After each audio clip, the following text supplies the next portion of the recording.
Ellul, Ellul.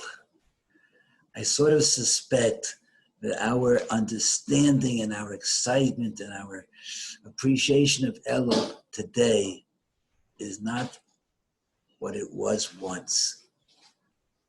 Over half a century ago in Ber Yaakov, I remember that the Ma'ariv of the second day of Rosh Chodesh, the Ma'ariv of Ellul, was as intense as our Rosh Hashanah Ma'ariv today. That's the difference. I remember that on Erev Rosh Hashanah, my Rebbe, the Ali Shur Zetzal, would send the Talmidim to go stand outside the office of the Rosh Hashiva, Erev Rosh Hashanah. Listen to the Rosh Hashiva, because he would be in a beautiful and meaningful nigun, learning the entire Shari Tshuva of Rabbeinu Yonah. He went through the whole Shari Tshuva of Rabbeinu Yonah every Erev Rosh Hashanah. That was Ellul of days gone by. But I'm going to give you an insight that can make this Ellul the most unbelievable Ellul you've ever had. So listen carefully. Listen carefully. We know that when Moshe Rabbeinu went up to the Shemayim, went up to the Har Sinai, went up to receive the second Luchos, he went up on Rosh Chodesh Ellul, and he returned on Yom Kippurim. Those days, Rashi said in last week's Parsha in Ekev, those days are Yemei Ratzon, days of Ratzon. And what does Yemei Ratzon mean? So we know in health-wise, we take vacations, and we try to grab everything we can do, exercise and fresh air and all the things that we can't do during the rest of the year. We try to improve our health during that time. There's a concept of that in Ruchnius also. There's a vacation in Ruchnius. What does that mean? That means Yemei Ratzon, right? The Mishkeach explained it like this. He said, if you had to, if someone offered you an investment, a guaranteed investment, but this time really guaranteed, not what people unfortunately were fooled, right? A really guaranteed investment, right? And you're getting a return of 5%. Okay. You may go along with it and invest it, or you may decide that it's not worth it. You wait, save your money for other things. But what if the investment would be twice?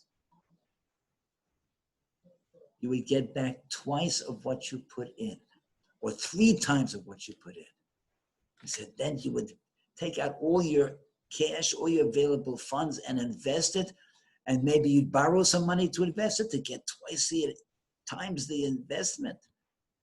Maybe even sell stocks and put in and take a percentage for yourself. He said, that is the way Chazal, that's the way the Gedolim understood Ellul.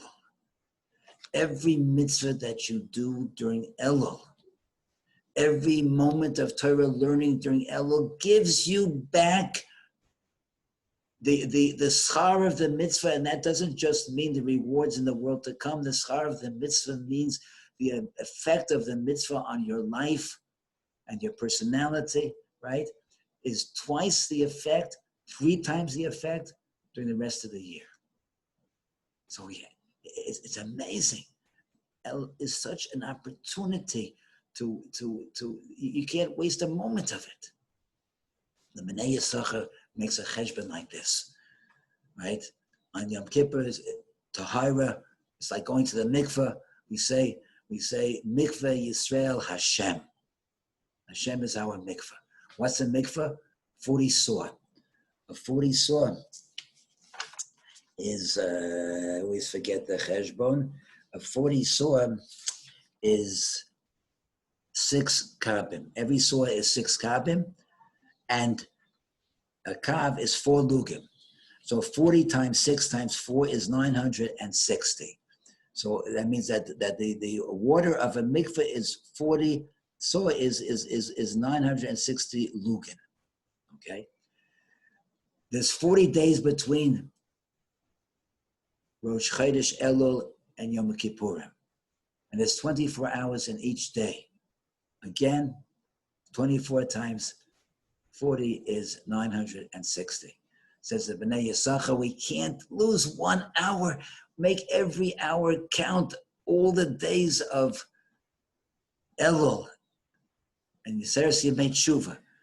Don't waste a moment, because you're getting such a return for everything you put in. And if we do that, we'll have an amazing Ellul that we never had before, right? And it's mind-boggling. It's mind-boggling. Let's hope together with all our brothers, Achenu B'nai Yisrael, will be zeicher to a very special Ellul, and through that, with all of Klal Yisrael, be zeicher to a very, very special Yom HaDin.